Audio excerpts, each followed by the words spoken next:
Yeah, the questions about den boxes leads quite naturally onto the next session, actually, which is the final session before the coffee break. So next we have Dr. Johnny Birks. And Johnny, I've known Johnny for a long time. He's got a very long and kind of prodigious record of working with pine martens and other mustelids, spanning, or at least 5 decades, I think. I don't think I'm overstating it there, and which has included working, managing the Vincent Wildlife Trust, working with the Mammal Society. He's a member of the Martens Working Group, and he's fairly recently written a book on pine martens, as well as several other papers. So yeah, just a little plug for his book there. It's a really excellent book, actually. So yeah, I think he must have been having us on, actually, because maybe something to do with April Fool's Day, because he says he's retired, but I don't really believe that, because he seems to be very, very busy still. So I think, Johnny, I think you're there, so I'm going to pass on to you now. So I'm looking forward to hearing what you have to say about the use of den boxes for habitat improvement and also for monitoring, particularly so in relation to conifer plantations. Over to you, Johnny. Thank you very much, Hugh. It's lovely to see you looking so summery. And thank you all for inviting me. I'm a huge admirer of the great marten research that's been done in Ireland. So it's great to be able to come and tell you a little bit about what I've done. This is an opportunity to describe some work I've been doing, which started with the VWT when I worked for them over 20 years ago. And we decided that learning about den boxes was going to be quite important for pine martens.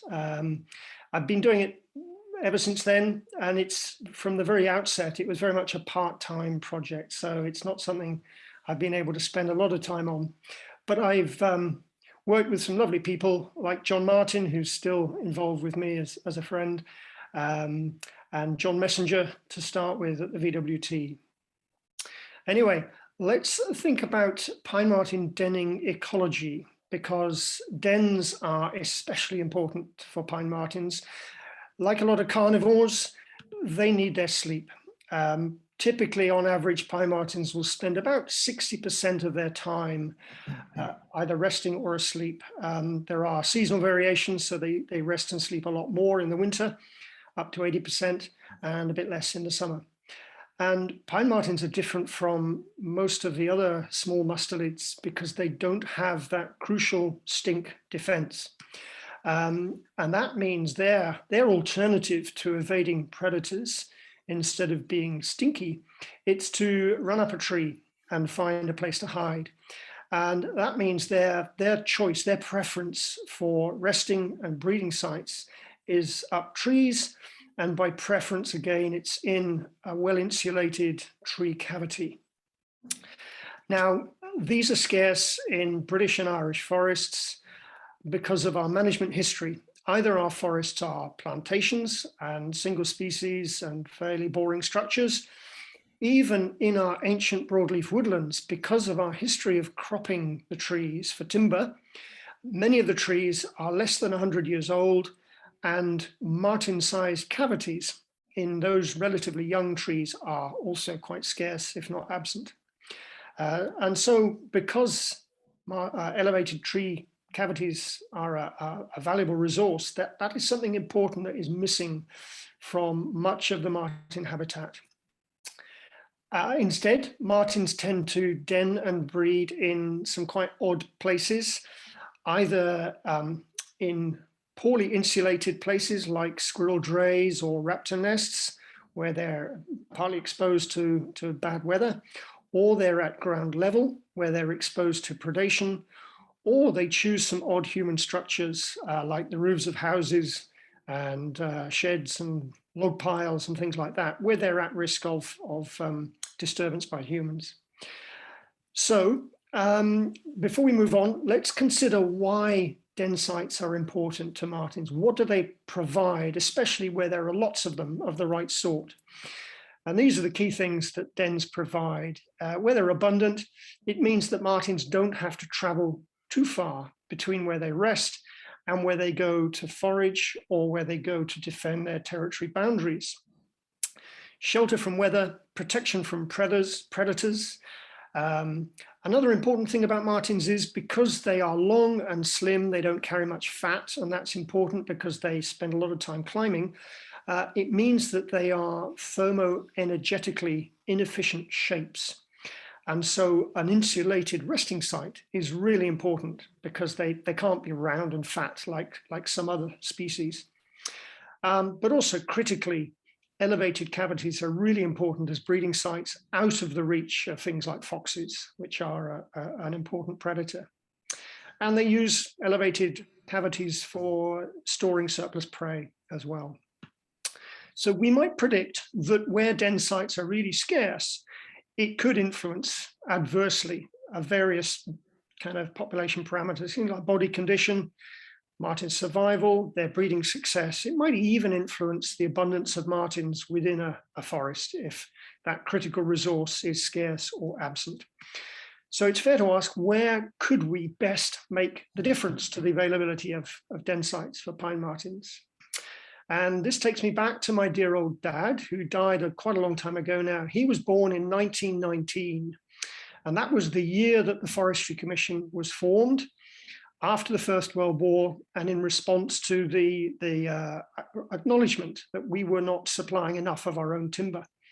The Forestry Commission, after its inception in 1919, it set about greatly increasing the area of land under forestry. And so the establishment of these huge conifer plantations, like that one you can see, that's part of Galloway Forest, they are responsible for the great majority of the increase in forest area in Britain through the last century and into this century. They tend to be large blocks of woodland, often a hectare or more. They tend to be in sympathetic, accountable ownership, which is valuable. Because these plantations tended to be put up into the hills where land was cheap, they have low human populations, so no great scope for conflict with humans and pine martens. And related to that, limited game shooting and poultry keeping interests. So again, less scope for conflict with between humans and pine martens. So strategically, these huge new forests have great potential for supporting pine marten populations. These are the good things. There are downsides, of course, that we mustn't ignore. And here they are. Firstly, because they tend to be in the upland on oligotrophic land, the biomass and the diversity of prey species tends to be lower than in native broadleaf woodland. They're also prone to large-scale harvesting, big clear fells, which can be very disruptive to resident pine martens. And also because, and we've heard this from Josh's talk this morning, because you have a very low species diversity, they're effectively monocultures or near monocultures, typically Sitka spruce, particularly on the high ground, structurally very simple structures, and the age diversity is low. So trees are typically felled around about the age of 35, 40 years currently in many conifer plantations. And because of all that, the habitat is relatively poor for pine martens, and crucially, it lacks elevated tree cavities as den sites. But the fact that these forests are so big means that potentially they are of strategic significance for establishing a population of martens that can then spread to other areas. Another downside that we've experienced this last winter is that as we heat our climate up, we are experiencing much more intense storms and more frequent storms.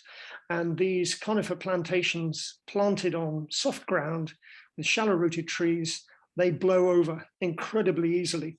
And so we've seen a lot of damage to conifer plantations over the last few months. That's not necessarily bad for pine martens, though. The foresters don't like it.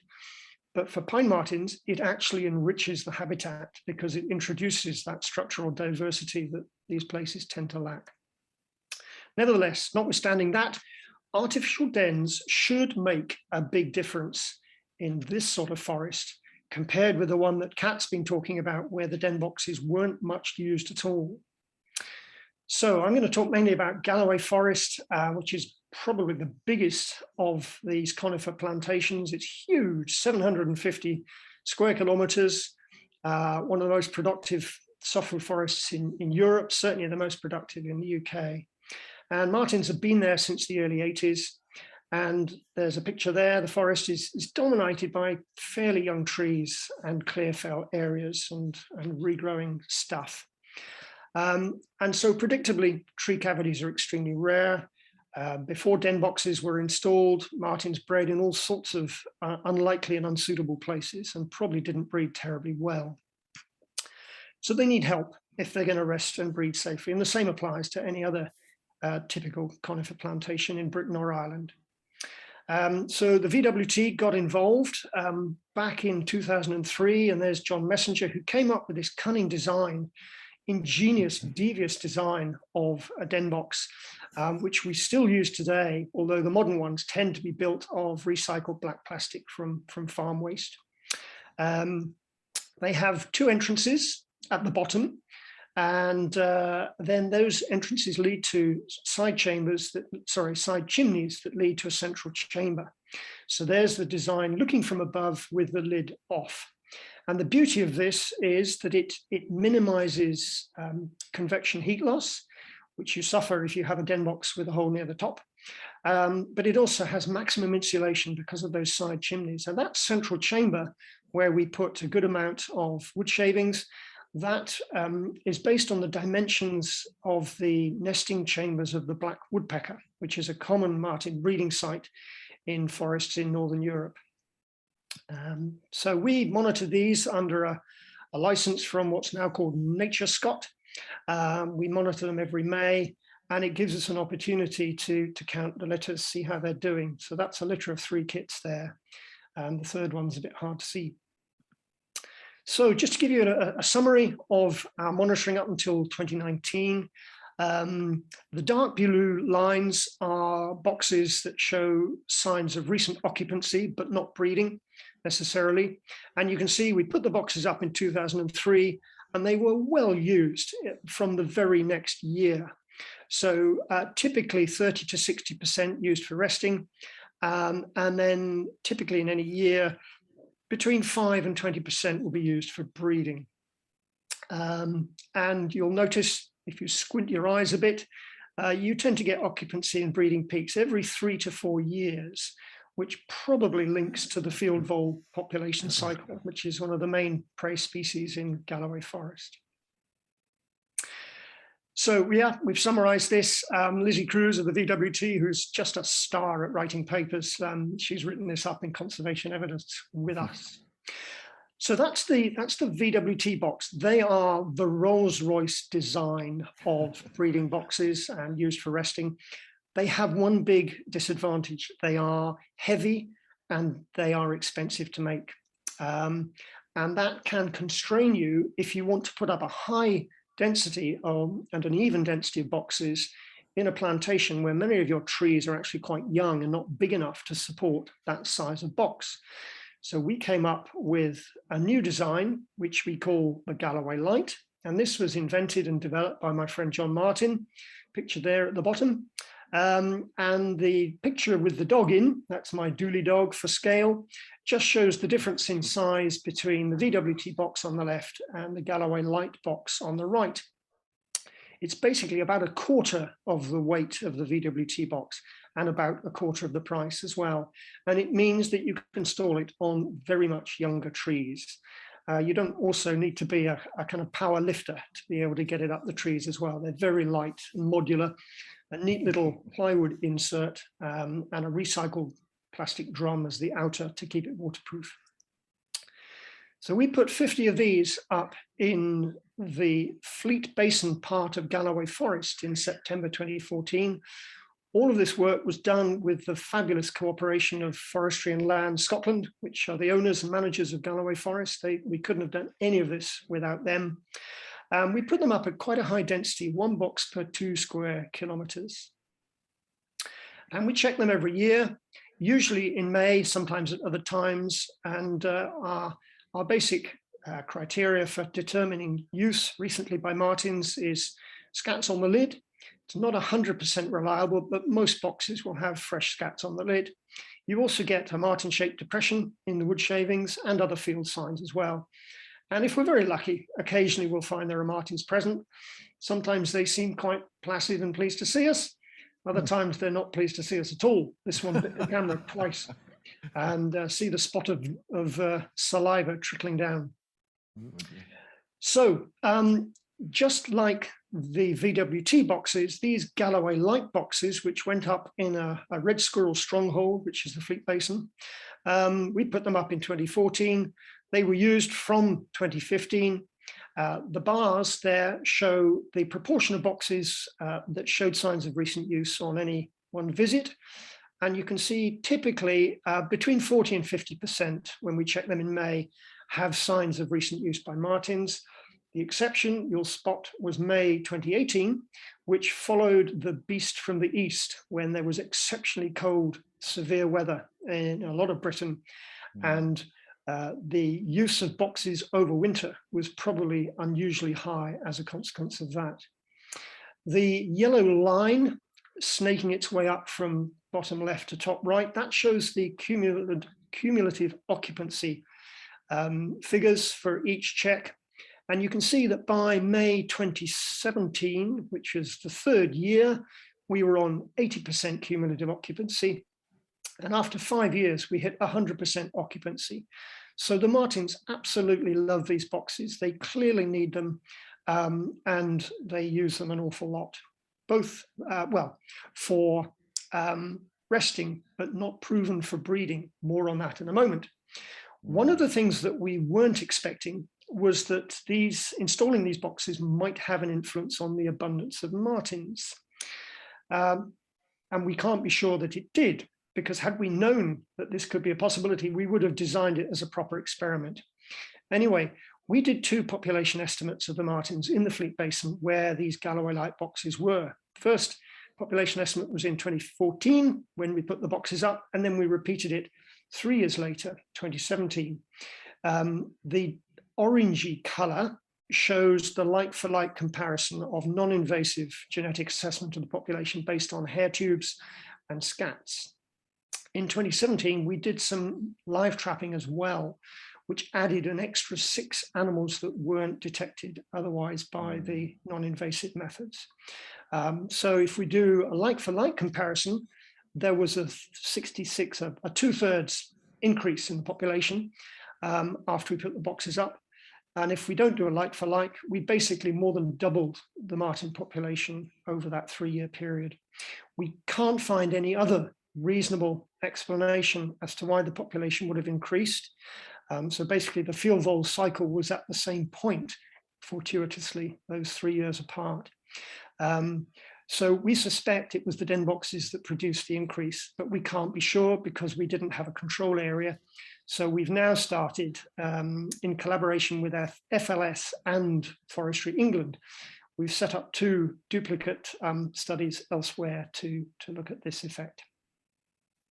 Anyway, coming back to the Galloway Lites and the fact that the Mark 1s were never ever used for breeding by martens. So over the 4 years, it says it was actually 5 years, we haven't recorded breeding. So we came up with a new design, a modification. We suspected that the Mark 1s, which are on the right in this photograph, were too shallow. There wasn't enough distance between the whole entrance and the wood shavings beneath.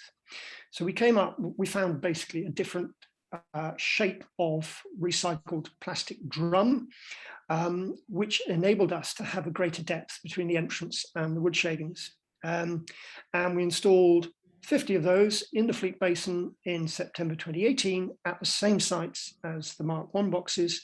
And bingo, we had confirmed breeding in both 2019 and 2021.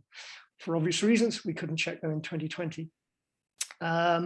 So it just goes to show how critical the design of the box is if you're interested in making the martens happy and using the boxes for breeding. I'm glad that Kat kindly introduced this subject, the use of thermal imaging, because constantly we're trying to refine the ways that we approach our boxes and check them so as to minimize disturbance to the martens. And through our contacts with foresters, we've latched on to the value of thermal imaging scopes. And this photo here shows there's a Galloway Lite Mark II box, and it's actually got an adult female and 2 kits in it at the time this photo was taken. And the forester over here on the right, she's part of the Galloway Forest Environment Forestry team, and she is observing that box from a good safe distance through her thermal imaging scope. And it produces this sort of image. In Kat's pictures, she had chosen the exciting red and yellow option, and I've just gone for the boring white option here. So this is the heat signal of a marten resting in the box. We did a special visit in February 22, earlier this year, just to see what level of winter use there was of these boxes. And we had 4 different martens in 4 different boxes at 4 different sites. And we decided, because we wanted to know that they were genuinely marten, three of the boxes had fresh scats on the lids, 1 didn't. But in each case, we slotted a little camera up inside to take an image of the animal inside, and it confirmed that in all 4 cases, it was a marten. In the future, though, if you can't be sure that it's a marten, you can, of course, put up a camera trap and confirm it as it comes and goes. So this is the way ahead for minimizing disturbance when you're checking boxes. So just a few take-home messages. Firstly, the design of the box is critical. They've got to be well made, and they've got to meet the needs of whether it's a resting marten over winter or a breeding female in the spring and summer. So design is critical. The fact that so many of these boxes are used in commercial conifer plantations means that they are mitigating for, or perhaps compensating for is the right word, for the lack of tree cavities in these particular styles of forest. As an aside, you can do an awful lot of population monitoring and other studies because you've got access to where these martens are resting and breeding. We can't be sure, but we suspect strongly that having a high density of boxes improves breeding success and overwinter survival. Unfortunately, because it was very much a part-time study, we couldn't monitor these 2 things effectively. And we have this tempting suggestion that we may have actually boosted the abundance of resident martens in the forest by putting these boxes up at a high density. But yes, you do need a high density of boxes if you're to achieve these effects. And then let's not forget that providing boxes, it's great, but it's second best to promoting natural tree cavities by changing the way we manage our forests in the future. That's the way ahead, so that they're not reliant on we humans to stick plastic boxes up trees for them. If you're interested in getting hold of some boxes made professionally, my friend John Martin used to make them, but he is winding down now. But there is a new supplier, very new supplier, and they call themselves Wildlife Boxes. They're based on the edge of Galloway Forest. This is a new design of box here, which is, I think they call it the Pine Marten Mark II or something like that. So it's a variation on the VWT box. Oops, sorry, that's come up too soon, and I didn't mean to do that. Yeah, so make a note of the website there if you want to get some access to a variety of stuff. They don't just do pine marten boxes.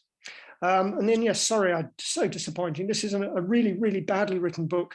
It's full of awful jokes, but thank you, Hugh, and I will pay you later for recommending it. It's very popular with insomniacs.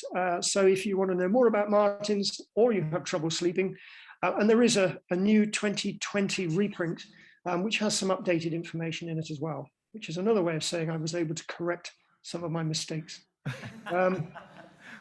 So thank you very much for listening, and special thanks to the VWT for carrying on great work on martens in Ireland.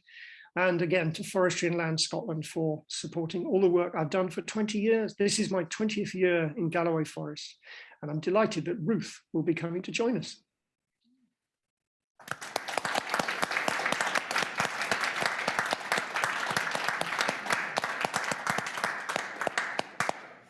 Thank you, Johnny, for your very informative presentation. As a forester, I'm very happy to take your advice and roll it out in the forest. And I think all foresters should do that, really. There's a real opportunity there to do some good conservation work in a very easy way, actually, I think. So thank you very much indeed. So, any questions from the live audience here? There's one question there. Hi, Johnny. I'm just wondering if any of the boxes have been subject to antisocial behaviour. Good question. Is that Anya? That's right, Johnny. Oh, I thought I recognised you. And yes, in my book, I refer to some of Anya's work on pine marten diet, which is really neat. When you say antisocial behaviour, do you mean by humans? Yes. Yeah. You mean by humans? Yes, we've had one theft of a box and one box that was just deliberately cut down and left on the ground. So that's two cases of deliberate harm in 20 years. So I suppose it could have been worse. But yes, the trouble with particularly the blue boxes, they are very visible. We try and locate them fairly well off the forest roads, but they are quite visible. So there's always that risk. Yeah. Thank you, Johnny. Any further questions here? Ruth? So many questions here, so I will put some of them to Johnny in the chat. One which is saying that Johnny is lying, his book is brilliant, which is very true. It's a fantastic, very readable book, and it really takes on board pine marten ecology in Ireland, which is something we're always very grateful for because they do act so differently, so that's nonsense. We have a request for recommendations for good models of thermal imaging, and also how much of the den box monitoring requires a license. I'll put those two to you for now. Okay, first question was the model of thermal imaging camera. The one that I'm not an expert. My friend John knows much more about this, and we took advice from the deer stalkers with the Forestry and Land Scotland. The one we have bought is called the Pulsar XP50. They're not cheap, I'm afraid. You can get cheaper ones. There is a firm based in Castle Douglas in southwest Scotland called Scott Country, SCOTT Country, and I would recommend that. They have a good website, and that's worth pursuing to find out more. And the next question was? It was about whether you need a license to check the den boxes. Yes, you certainly do if you are approaching very close to the den box, likely to cause any sort of disturbance. But if you are viewing a den box from 30 meters away with your thermal imager, then you don't need a license to do that. But anything involving approaching a box and putting a ladder up against a tree with a box, then if that might be occupied by martens, then you do need a license. So yes, that's an important consideration. Okay, thank you. Just a couple of quick points. We have a messenger den box over here for anyone in the room who would like to go and see it. Anyone in the room or anyone who is coming along tomorrow, Hugh and Des from Abbey Leaks Bog Project are here, and we'll be looking at the den boxes that are out on the bog tomorrow and talking about how they've been occupied, but you and Des are here for people in the room who'd like to talk about them. I will open the chat now for everybody. It's you can only write to the host, and that's to stop it popping up and being annoying during the talks, which it was there when I was replying, so my apologies for that. But I have to type out the questions manually. They don't copy and paste, so bear with me while I get them put out for Kat and also for Johnny, who've been great in giving us their responses. So we're running a bit over, but we'll take a shorter coffee break, if that's okay, before we go to Anya Lynch and then our afternoon speakers. So it's 22 minutes past now. We'll come back at 25 to. So we're going to come back at 3:35 or 25 to 4 after a very quick coffee break and have our afternoon speakers. And thank you to our afternoon speakers for bearing with us, and to Susan and Eva who are over in Germany. So we'll see people back here at 25 to 4. Thank you very much, Johnny.